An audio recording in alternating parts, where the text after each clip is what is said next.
엘리야와 그의 식구가 여러 날 먹었으나 여호와께서 엘리야를 통하여 하신 말씀같이 통에 가루가 떨어지지 아니하고 병의 기름이 없어지지 아니하니라. 아멘. 예, 아멘이 잘 안 나오는 말씀인가요? 날씨가 많이 추워졌습니다. 그렇죠? 예, 그래도 본당은 아직 따뜻합니다. 예, 추우시면 본당 와서 함께 기도하시기를 간절히 축복드리겠습니다. 요즘이 아니죠. 벌써 한참 되었는데 이제 여러 가지 신종어들이 많이 생겨나고 뭐 단어들을 합하기도 합니다. 그중 하나가 갑질이라는 우리가 잘 알고 있는 단어가 있습니다. 사전에 있는 단어가 아니기 때문에 이제 여러 가지 인터넷을 찾아보았더니, 그러니까 요약하면 이러한 내용입니다. 갑과 을의 관계에서 우위에 있는 갑이 부당한 권력을 행사하는 일종의 이런 행위들을 일컫는 말, 이런 식으로 되어 있더라고요. 그런데 어떤 뜻인지는 아마 너무나도 잘 아실 거예요. 정당하지 아니한 부당한 권력을 행사하고 그거에 따라서 누군가 또 피해를 입고, 이러한 부분에 있어서 이제 생겨난 말이 갑질, 갑으로서 과한 그런 권력을 행사하는 것들을 이제 뜻하는 그런 말이 되었습니다. 그런데 또 반대로 이제는 오히려 인터넷이나 언론이 발달하면서 반대의 경우들도 생겨나고 있다라고 합니다. 그러니까 갑이 갑질하는 게 아니라 을이 갑질을 하는 경우, 사장님 자꾸 이런 식으로 하면 사장님 경영이 굉장히 어렵습니다. 이제 이런 경우들도 생겨난다라고 합니다. 그런데 또 요즘 뭐 요즘 단어는 아니지만 우리가 잘 알고 있는 이제 그 밀레니엄과 신세대들을 가리켜서 이제 MZ 세대라고 하는데, 이 단어가 단순히 그 세대를 가리키는 게 아니라 이제 그들의 행위야 행태 이런 것들을 표현하고 풍자하는 단어가 되어버린 것 같습니다. 그래서 요즘엔 또 눈치를 너무 안 본다 그래서 고민이라라는 이런 소리를 듣기도 한다고 전에 듣고 있습니다. 그런데 여러분들 정말 사람 눈치 보기보다 우리 하나님의 사람들은 하나님 눈치를 보신 자 되시기를 간절히 축복드립니다. 교회는요, 또 하나님 나라는요, 눈치를 보는 것이 아닌 서로를 배려하는 것입니다. 아멘.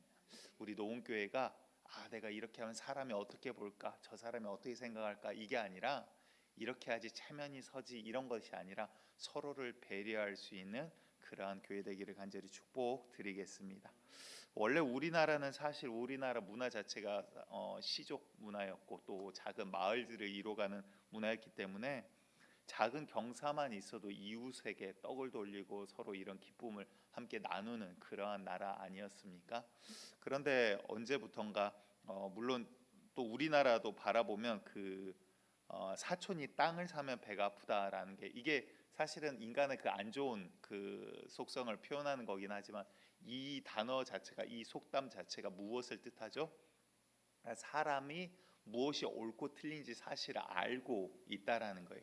이게 옳지 않다라는 것을 알기 때문에 그런 안 좋은 것을 표현하는데 우리들이 이렇게 사용을 하지 않았나 싶습니다. 이러한 경계들이 그런데 이제 현대 와서는 많이 오히려 무너지고 있어요. 과거에 한때 겸손, 자기를 감추고 낮추는 것을 덕으로 했던 시대가 있습니다. 그런데 어느 시대부터인가 이제는 자기를 표현해야 된다 그래서 자기 PR 시대라는 단어가 있었죠. 그리고 이제는 그것이 한층 더 강화가 돼서 이제는 내 것 내 것, 내 거가 우선이 되는 시대가 되어버리지 않았나 싶습니다.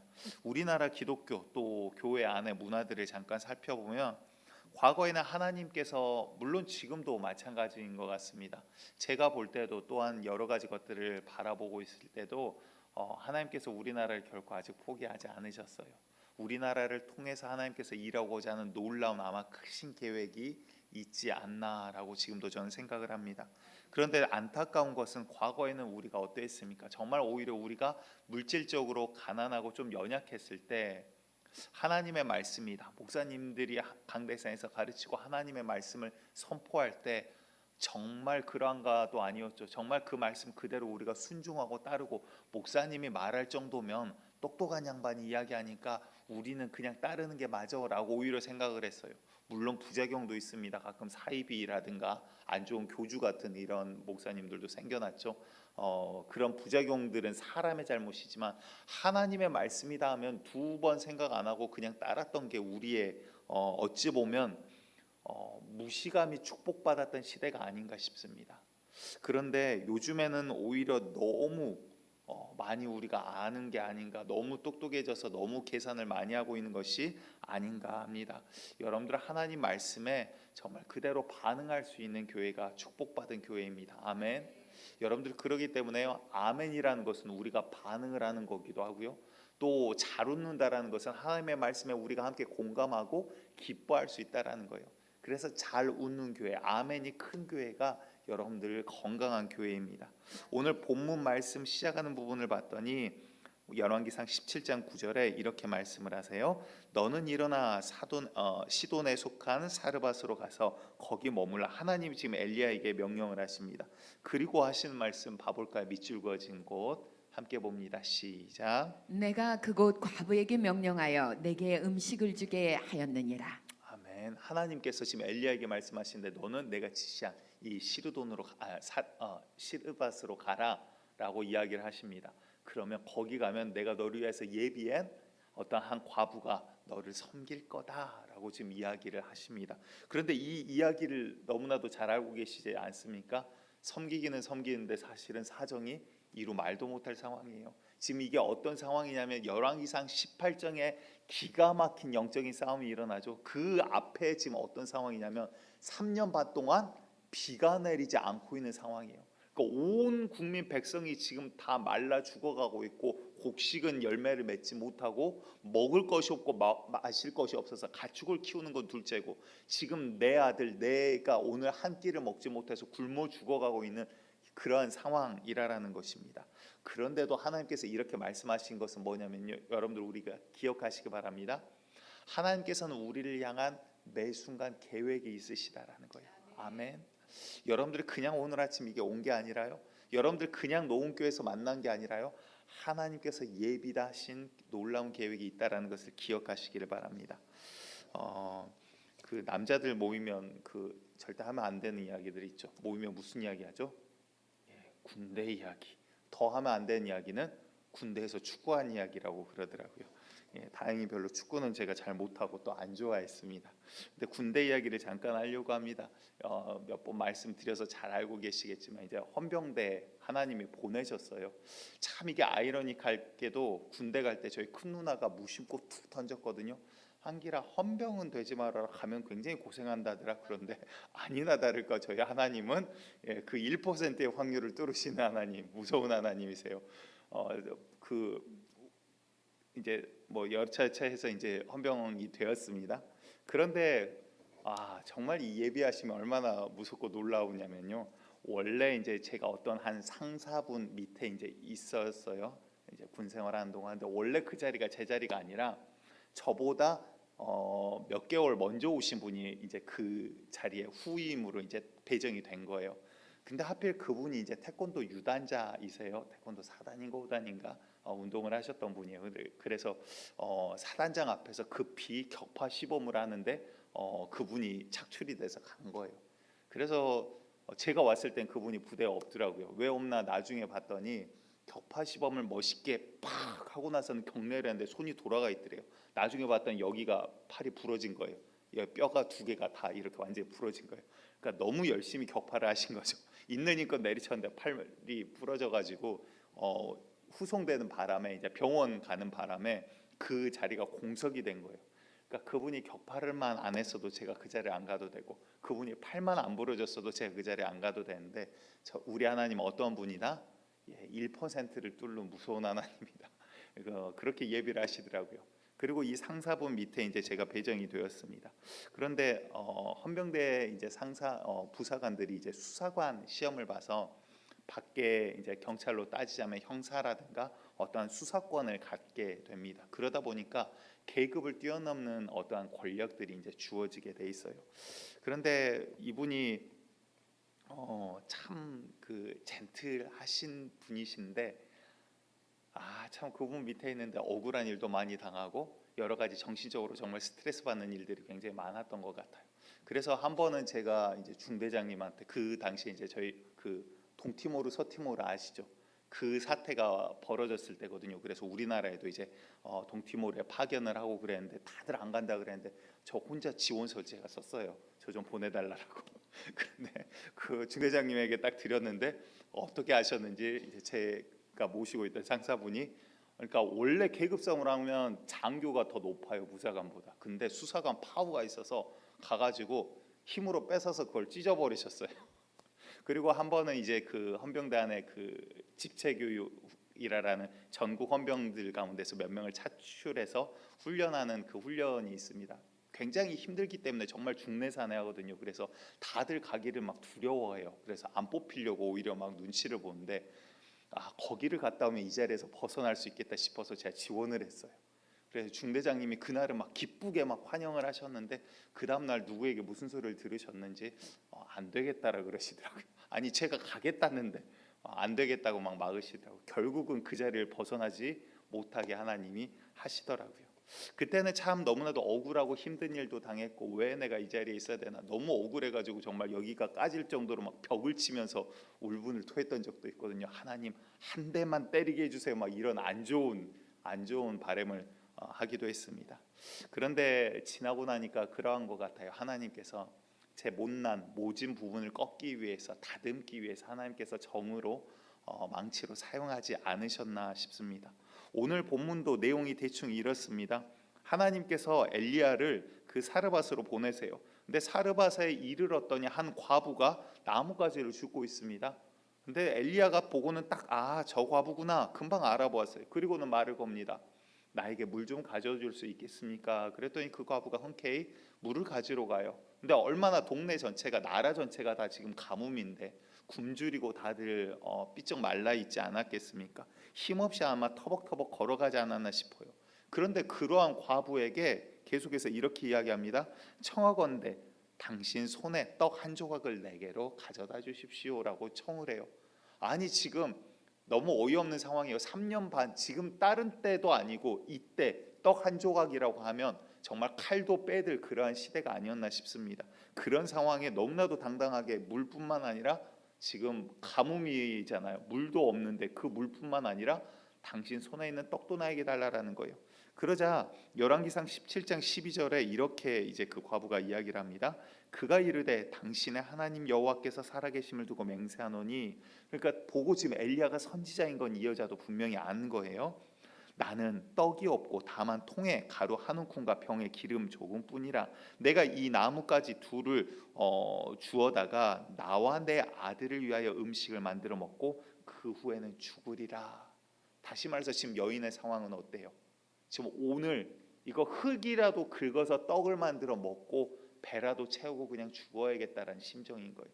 물 한 모금도 지금 없어서 바들바들 떠는 심정인 거예요. 그런데 지금 이들에게 지금 엘리야는 지금 떡을 요구를 하고 있습니다. 이 상황을 보고 참 우리 하나님 매정하시다. 아니야, 엘리야 선지자도 참 매정하다. 이거 상황 뻔히 알 텐데 지금 3년 반에 비가 내리질 않았는데 이 상황 모르는 거 아닐 텐데, 그럼에도 불구하고 저렇게 당당하게 삐쩍 말라 비틀어져서 정말 죽어가는 여인에게 요구하다니 너무 매정하다, 이런 생각도 했었습니다. 13절, 오늘 방금 설명드린 그 다음 절에 근데 이렇게 이야기를 하세요. 한번 이거는 같이 읽어볼까요?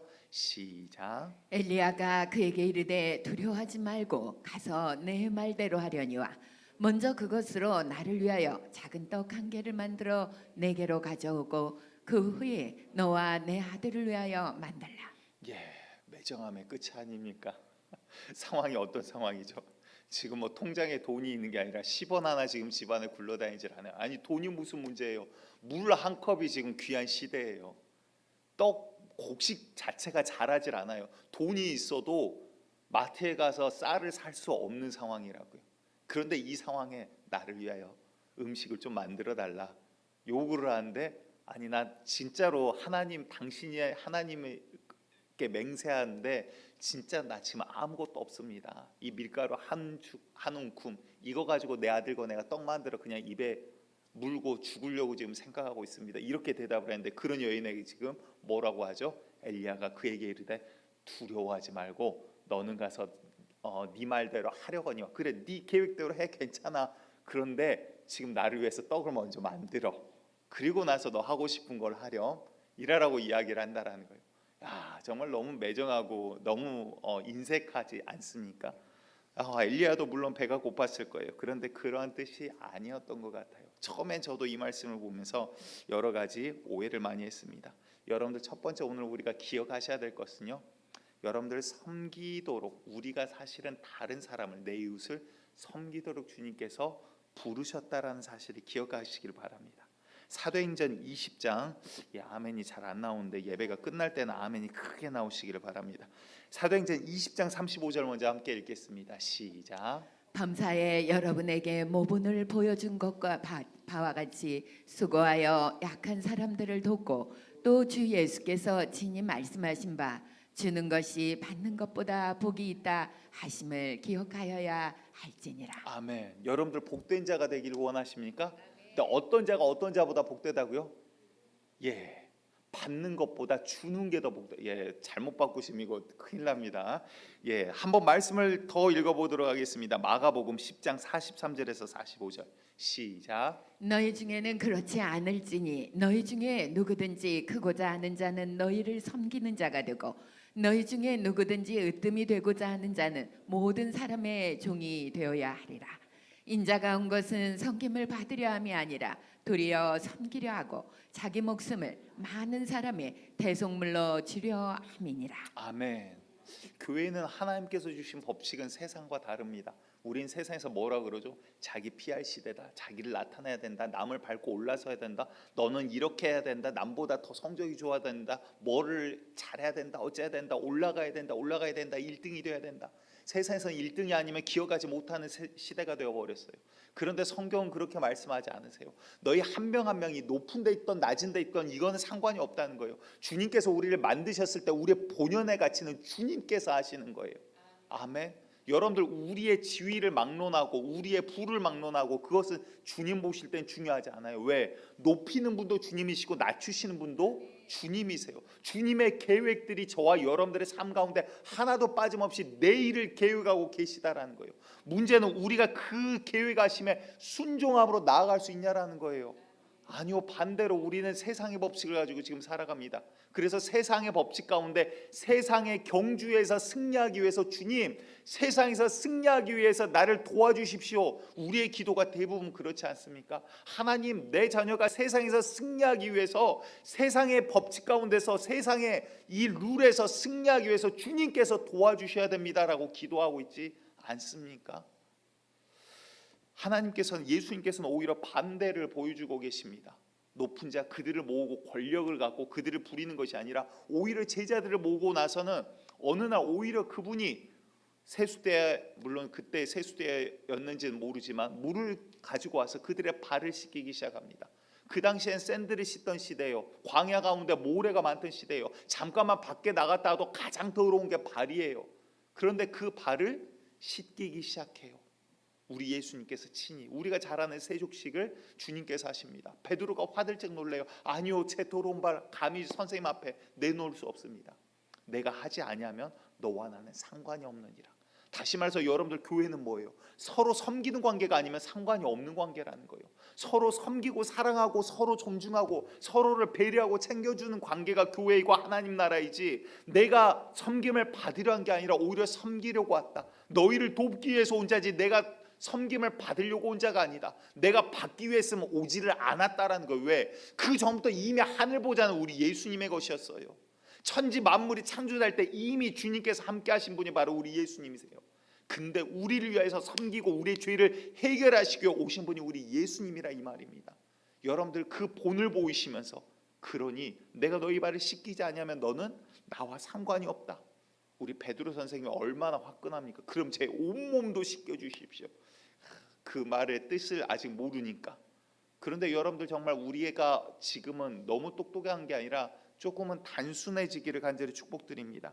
여러분들 우리가 이렇게 섬기는 것이 오히려 우리 주님께서 우리에게 명령하신 명령이고요, 우리의 본분이라는 거예요. 섬기는 게 특별한 일이 아니라 주님께서 우리를 서로 섬기도록 우리에게 허락을 해주셨다라는 거예요. 아멘. 조금 커져서 감사합니다. 마지막에는 크게 나오기를 축복합니다. 그런데 이 섬김에는 여러 가지 전제가 따릅니다. 첫 번째 전제로 우리가 기억해야 될 것은 겸손함이 따릅니다. 섬김을 통해서 나를 드러내는 게 아니라 뭔가 봉사를 통해서 나의 의의를 나타내는 게 아니라 그거는 바리새인들이 많이 했어요. 그런데 오히려 바리새인들은 예수님께 욕을 먹는 자리가 되어버렸습니다. 왜 그럴까요? 겸손하지 않았거든요. 겸손한 척했지만 그의 마음은 하나님 앞에서 너무나도 교만했거든요. 잠언 29장 23절을 보았더니 사람이 교만하면 낮아지게 되고 마음이 겸손하면 영예를 얻으리라 말씀하십니다. 아멘. 우리 예수님의 생애는 죄인을 섬기기 위해 오셨습니다. 그렇죠. 내가 죄인이기 때문에 우리가 섬김을 받는 거예요. 주님께. 우리 예수님은 십자가를 지시기까지 순종하심으로 우리를 사랑하고 섬기셨어요. 그게 그분이 나타낸 전적인 사랑이자 겸손입니다. 그런데 지금은 어떻습니까? 세상 사람들이 그를 핍박하고 모욕하고 가시관을 씌우고 채찍질을 하고 창으로 옆구리를 찔렀어요. 그렇지만 지금은 전 세계 사람이 예수님을 모르는 자가 없어요. 하나님의 말씀대로 모든 만물 위에 영화롭게 그분의 이름을 하나님께서 들으셨다라는 거예요. 여러분들 높이고 낮추고는 사람에게 있는 것이 아니라 하나님께 있습니다. 내가 높아지려고 한다고 높아지고 낮아지려고 한다고 낮아진 게 아니라 우리는 겸손히 주님의 말씀 가운데 순종해 나아가는 거예요. 주께서 쓰시고자 할 때 쓰시고자 하는 모양대로 높이기도 하고 낮추기도 합니다. 여러분들 우리가 그래서 욥의 겸손을 배워나가기를 간절히 축복드립니다. 그런데 말씀을 오늘 여러 가지 준비했는데 2부 때 조금 더 자세하게 보도록 하고 오늘은 조금 1부 때는 중심 위주로 보도록 하겠습니다. 그런데 우리가 왜 지금 시대에 와서 과거에는 그렇게 목사님 말씀이면 성경 말씀이면 그렇구나. 그 손 목사님 그 전도가 가장 쉬웠어였나요? 그 책을 쓰신 손원보 목사님 그분 이야기를 들었더니 그런 이야기가 나오더라고요. 주일날 꼭 예배 드리셔야 됩니다. 주일 성수하셔야 됩니다. 하나님 섬기는 게 첫 번째입니다. 그런데 동네 할머니 가운데 거기가 좀 시골 지역이거든요. 동네 할머니 가운데 주일날 꼭 고추를 매야 된대요. 고추를 이걸 하루라도 이렇게 손을 보지 않으면 이게 금방 시들고 좋아지지 않는데요. 그래서 고추밭을 다듬으라고 교회를 못 나오시는 거예요. 그래서 주일 새벽에 설교를 준비하다가 손 목사님이 가가지고 고추밭을 다 뜯어내 버렸대요. 다 파버렸대요. 손으로 막 다 쥐어 뜯어버렸대요. 그랬더니 예배 시간 좀 전에 돼가지고 그 할머니가 교회 막 놀래가지고 쫓아온 거예요. 그래가지고 아니 어떤 이상한 미친놈이 막 내 고추밭을 다 뒤집어 엎었다고 막 놀래가지고 지금 목사님 어떻게 동네 이런 일이 있을 수 있냐고 그러고 막 이야기를 하고 있는데 봤더니 목사님 손톱이 시커멓게 때가 다 막 끼어있더래요. 그때부터 이제 안 거예요. 여러분들 이 놀라운 일인데 별로 놀래질 않으시네요. 제 이야기를 하는 이유는 나도 그래야겠다 막 이런 각오가 샘솟더라고요. 여러분들 정말 주님 섬기는 게 첫 번째가 되시길 바랍니다. 우리 주님 앞에 우리가 주님 말씀대로 그냥 걸어가면 인생이 쉬워요. 쉽다라는 게 풍파가 없다라는 게 아니에요. 걱정할 게 없는 거예요. 왜? 풍파는 닥쳐요. 파도는 쳐요. 하지만 주님 바라볼 때 베드로가 무리를 걷듯이 함께 걸어가는 거예요. 주님과. 그런데 세상을 바라보고 파도를 바라보면요 두려워요. 떨려요. 가뭄 가운데 기근 가운데 어려워요. 경제는 어렵다 그래요. 솟아날 구멍이 없는 것처럼 뉴스는 자꾸 이야기를 해요.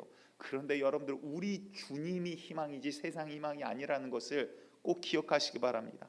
아담과 하와가 선과 악을 알게 하는 나무 실과를 먹기 전까지는 얼마나 좀 지금 시대 사람들이 보면 좀 미련해 보였을 거예요. 그냥 하나님 시키면 시킨 대로 이거 먹어라 저거 먹어라 씨 맺는 채소가 너희 과실이 실과가 될 거다. 동물들 이름 짓고 사자로도 두려워하지 않고 뱀도 보고 그냥 뱀이구나 이름 지어주고 두려워하는 게 없어요. 왜? 죄가 없기 때문에 그냥 순종하기 때문에.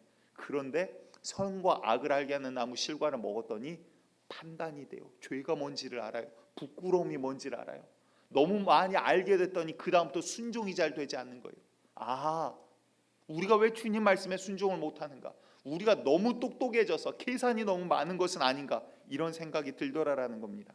한 분을 좀 소개하고자 합니다. 여러분들 잘 아는 분이실 거예요. 한때 책으로도 많이 나왔었고요. 1911년에 태어나서 북한에 계시다가 1951년에 남한으로 이렇게 넘어오게 되십니다.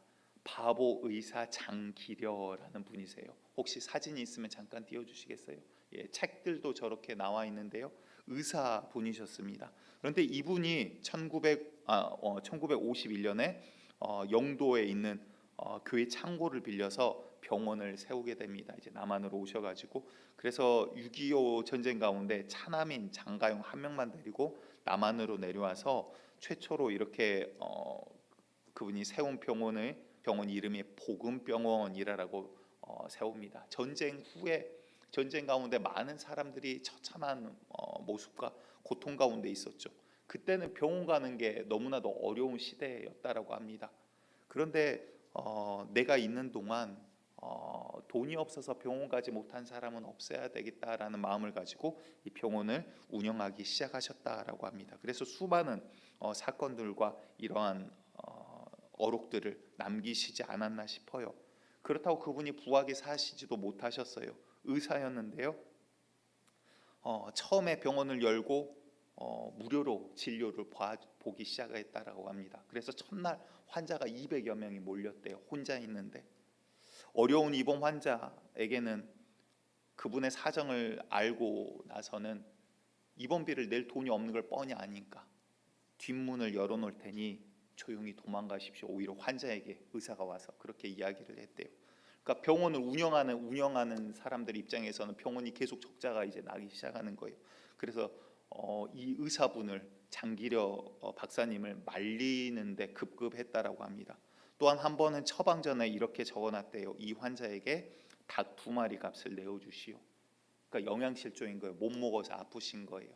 그래서 오히려 병원에서 처방전에 그렇게 적으셨다라고 합니다. 여러분들 자녀들 왜 공부를 시키십니까?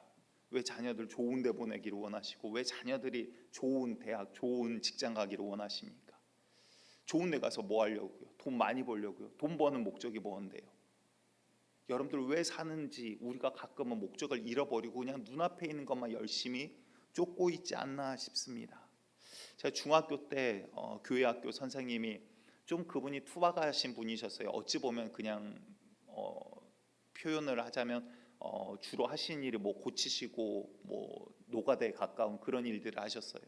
그런데 그냥 어린 나이에 제가 볼 때도 그냥 약간 못 배우시고 잘 모르시는 분이구나 이렇게 생각을 했어요. 제 선생님이었는데도.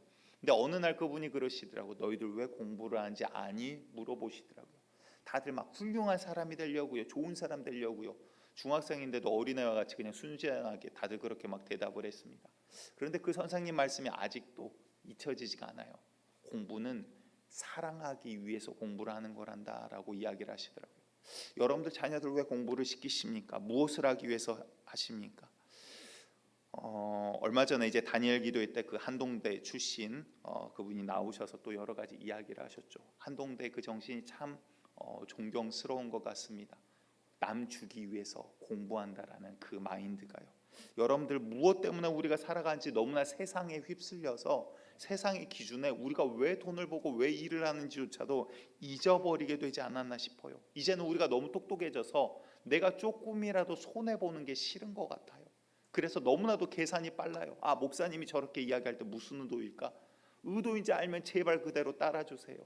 저 사람이 이렇게 이야기할 땐 왜 그럴까? 저 사람이 이렇게 하는 것은 무엇 때문일까? 그럼 내가 손해보진 않을까? 내가 조금 이러면 내 시간을 뺏기지 않을까? 내가 귀찮지는 않을까? 내가 번거롭진 않을까? 내가 더 쓸데없이 수고해야 되진 않을까? 아니 나는 내 거 장사해야 되는데 내 일해야 되는데 내 돈 벌어야 되는데. 여러분들 정말 뱀같이 지혜롭고 잘되기를 간절히 축복드립니다. 하지만 비둘기같이 순결한 우리 그리스도인이 되시기를 간절히 축복드립니다. 우리는요 세상에서 이익을 남기기 위해서 이 세상을 살아가는 게 아니라 주님 말씀대로 살아가기 위해서 오늘을 걷고 있더라라는 것입니다. 여러분들 놀라운 것은요 신명기서를 보았더니 이렇게 말씀을 하세요. 신명기 10장 18, 19절을 먼저 읽어봅니다. 신명기 10장 18, 19절. 제가 한번 읽어볼게요. 고아와 과부를 위하여 정의를 행하시며 나그네를 사랑하여 그에게 떡과 옷을 주시나니, 그 다음 19절에 너희는 나그네를 사랑하라. 전에 너희도 애굽 땅에서 나그네 되었음이니라. 여러분들 우리도 다 가난했지 않습니까? 다 아무것도 없이 나오지 않았습니까? 그런데 언제부터 우리가 부했다라고 부를 가지고 상하를 논하고 누군가를 천대하고 갑질이란 단어가 생겨났습니까? 적어도 교회에서는, 적어도 하나님 나라에서는 전혀 그런 것은 통하지 않는다라는 거예요. 여러분들 정말 서로 섬기는 자 되시기를 간절히 축복드립니다. 그런데 더 놀라운 것은요, 이 하나님의 명령 앞에 지금 신명기서 10장 18, 19절 이 명령 앞인 13절에 이 명령을 하시는 이유가 나와 있어요. 13절 함께 읽습니다. 시작. 내가 오늘 내 행복을 위하여 내게 명하는 여호와의 명령과 규례를 지킬 것이 아니냐. 아멘. 무엇을 위하여? 영어로 바꿔서 해드릴까요? 예. 내가 오늘 너의 행복을 위하여. 여러분들 섬김이 상대방을 위하는 게 아니라라는 거예요. 하나님의 말씀을 지키는 게 하나님을 위한 게 아니더라라는 거예요. 주님께서 율법을 주시고 말씀을 주시고 우리에게 명령하신 이유는 무엇을 위해서? 우리의 행복을 위해서. 여러분들 주님 말씀대로 정말 미친 듯이 100% 한번 순종해 보세요. 그게 행복하지 않았다라면 기독교는 이 세상에서 이미 없어져 버렸을 거예요. 그게 진짜 복이 아니라면 기독교는 이미 흩어져 버렸을 거예요. 그런데 그 수많은 핍박과 압박과 이런 것들 가운데서 왜 점점 왕성해지고 전 세계로 퍼져나갑니까? 왜? 그 안에 알지 못하는, 세상에 사람의 이성으로는 알지 못한 놀라운 비밀들이 숨겨져 있기 때문이에요. 아멘. 여러분들 주는 자가 받는 자보다 더 복되도다라고 주님께서 말씀하십니다. 여러분들 진짜 부한 자가 누구입니까? 받는 자가 부한 자입니까? 아니요. 부하기 때문에 줄 수가 있는 거예요. 갖고 있기 때문에 줄 수가 있는 거예요. 여러분들 그렇다면 돈이 있는 사람이 이웃을 돕습니까? 이것도 아니에요. 무엇입니까? 마음이 부한 자가 이웃을 돌아보는 거예요. 돈이 있다라고 돌아보는 게 아니라 마음이 부한 자가, 영적으로 풍족한 자가 돌아볼 수가 있는 거예요. 다시 말해서 주님께 받은 사랑이 무엇인지를 아는 자가 그 사랑을 흘려보낼 수가 있는 거예요. 내가 받은 게 없고 받은 게 있는데도 받은 게 무엇인지 모른다라면, 다시 말해서 우리 추수감사절 말씀하고 이어집니다. 은혜를 모르고, 은혜가 없으면 감사를 몰라요. 감사를 모르면 이웃을 돌아볼 여유가 없습니다. 그런데 오늘 말씀, 하나님 말씀은 이렇게 말씀하세요. 마태복음 25장 40절 함께 봅니다. 시작. 임금이 대답하여 이르시되 내가 진실로 너희에게 이르노니 너희가 여기 내 형제 중에 지극히 작은 자 하나에게 한 것이 곧 내게 한 것이니라. 아멘. 여러분들 주변의 작은 자를 둘러보시기 바랍니다. 내가 이제 살만해졌어가 아니라 주님께서 나에게 주신 이유가 무엇일까? 주님께 나에게 이 작은 것을 주신 이유가 무엇일까? 주님께서 나에게 건강을 주신 이유가 무엇일까? 주님께서 나에게 섬길 수 있는 어떠한 실력을 주신 게 무엇일까? 그 이유가 무엇인지를 여러분들 아셔야 된다는 거예요. 주님께서 네 주변의 작은 자, 형제를 돌아보라. 그 작은 자에게 한 것이 곧 내게 한 것이다 라고 이야기를 하세요. 이 말씀 앞뒤에는 사실 수많은 이야기들이 있습니다. 사람들이 임금 앞에 와서요, 우리가 언제 돌아보지 아니하였나이까 핑계를 대요. 너희가 작은 자에게 하지 않는 것이 곧 내게 하지 않은 거다. 반대로 우리가 언제 임금님을 돌아봤습니까? 너희가 작은 자에게 한 것이 곧 그게 나에게 한 것이다. 지금 그 말씀을 하고 계시는 거예요.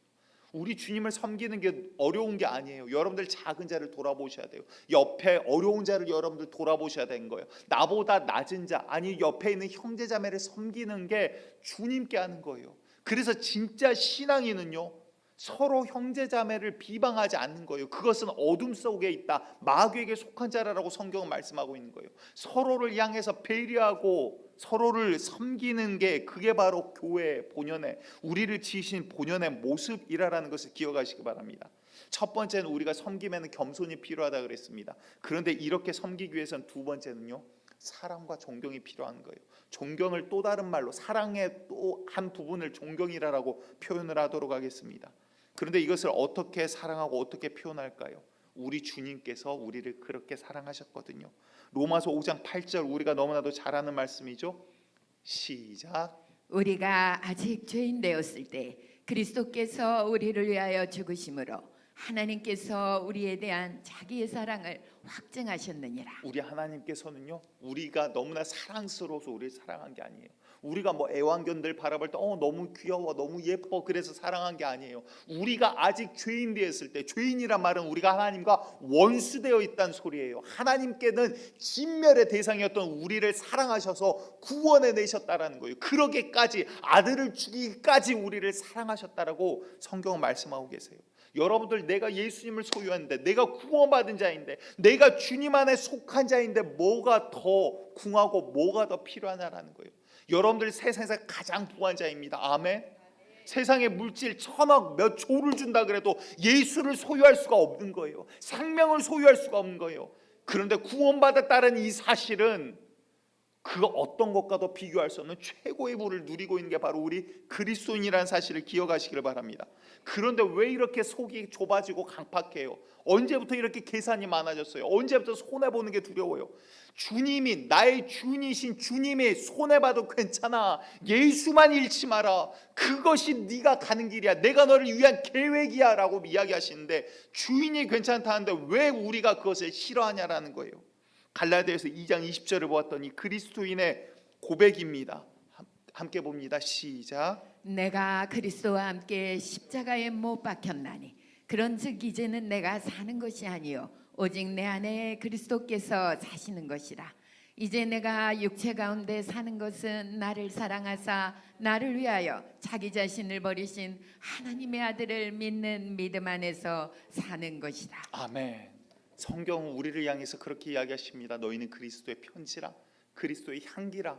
여러분들 그리스도의 메시지를 어떻게 전달하실 거예요? 그리스도의 향기를 어떻게 나타내실 겁니까? 베드로가 안진뱅에게 그렇게 이야기하죠. 은과 금은 내게 없으나, 나를 쳐다보라. 은과 금은 내게 없으나 내게 있는 이것을 너에게 주노니 나사렛 예수 그리스도의 이름으로. 아멘. 베드로가 뭐가 있어요? 돈도 없어요. 그물도 내팽개치고 사도로서 이제 주님의 복음을 전하기 위해 나섰어요. 근데 무엇을 갖고 있어요? 나에겐 예수 그리스도의 이름이 있다라는 거예요. 아멘. 세상에 그 어떤 것과도 비교할 수 없는 예수 그리스도의 이름이 있다라는 거예요. 우리 그리스도인입니다. 여러분들, 우리는 참 그리스도인입니다. 주님의 사람입니다. 주님의 법대로 살아가는 자입니다. 하나님의 뜻 가운데로 걸어가야만 하는 자입니다. 세상의 법을 뛰어넘어 그보다 더서나 더 위에 있는 절대적인 하나님의 법 아래 걸어가는 자가 우리라는 거예요. 주님의 이름으로 여러분들 낮은 자를 돌아보셔야 됩니다. 주님의 이름으로 안진뱅이를 일으키시는 자가 되기를 간절히 축복드립니다. 주님의 이름으로 하나님의 사랑을 전달하시기 바라요. 주님의 이름으로 서로를 돌아보고 배려하고 섬기는 자가 되시길 바라요. 누가복음 9장 48절에 그들에게 이르시되 누구든지 내 이름으로 이런 어린아이를 영접하면 곧 나를 영접하며 또 누구든지 나를 영접하면 곧 나를 보내신 이를 영접함이라. 너희 모든 사람 중에 가장 작은 그가 큰 자니라. 아멘. 주님께서는 지금 그렇게 바라보고 계세요. 너희가 나를 보지 못한다고 지금 함부로 하느냐? 작은 자에게 한 것이 곧 나에게 한 거야. 우리 주변에 보내주신 작은 자가요, 엘리야일지도 모른다라는 거예요. 우리 주변에 우리가 서로 섬길 수 있는 교육 공동체를 주신 게요, 그게 바로 예수님의 모습일지도 모른다라는 거예요. 우리가 누군가를 비방할 때요, 주님께서는 주님이 비방받는 것으로 받아들이실지도 모르겠어요.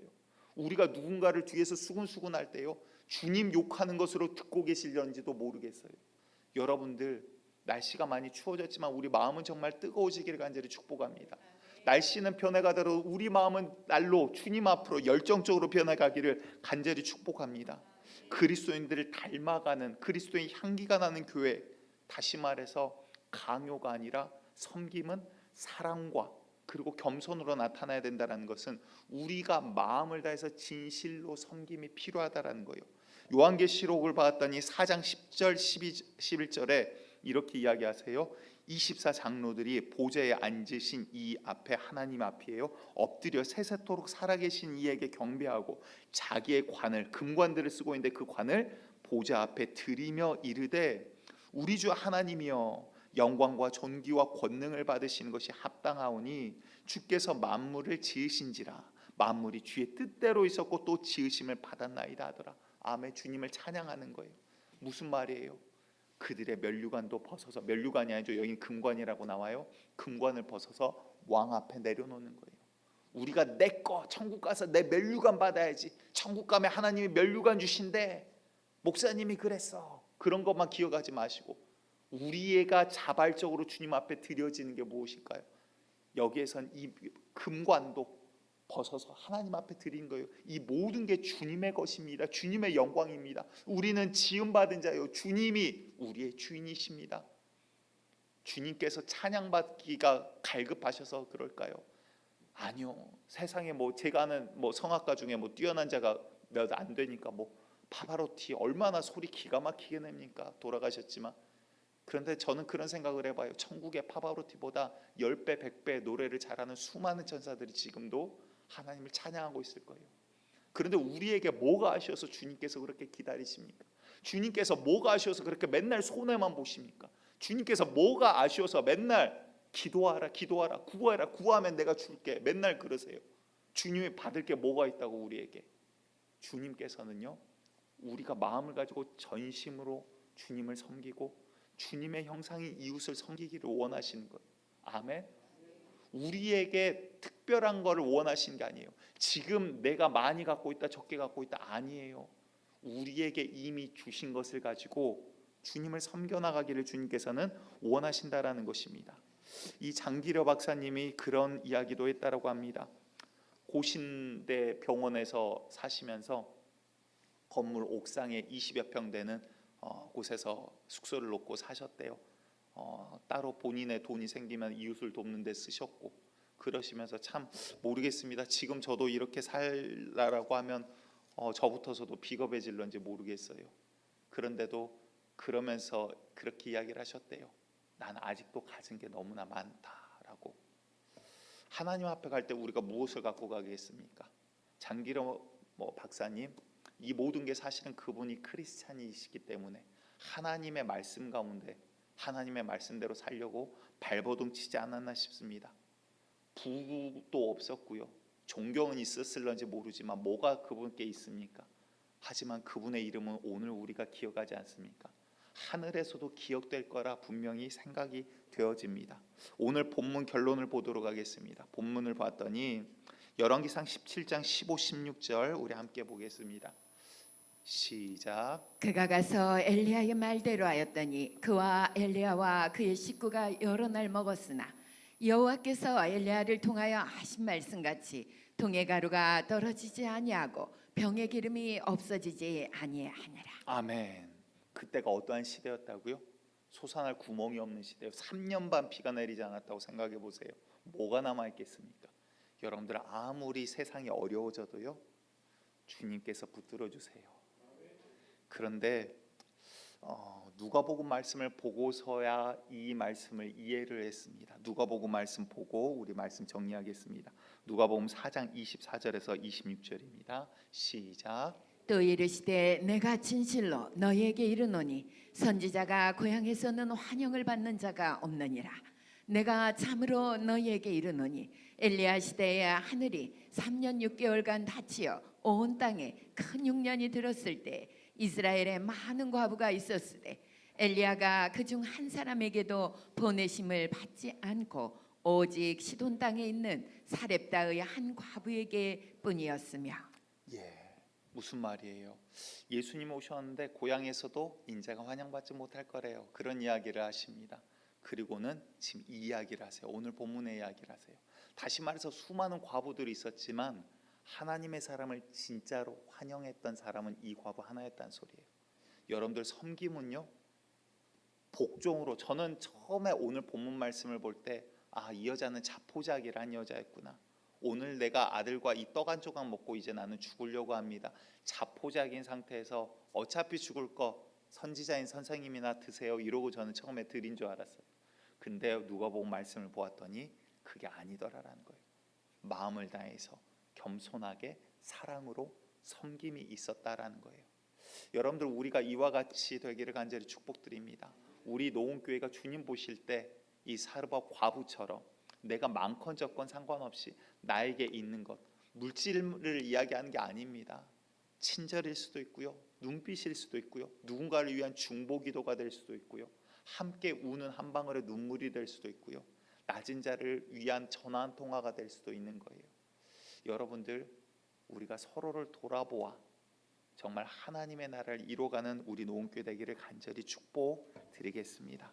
오늘 우리가 이 찬양 함께 하기를 원하는데요, 감사해요. 깨닫지 못했었는데 또 하나의 열매를 바라시며 이 찬양을 함께 나아가겠습니다.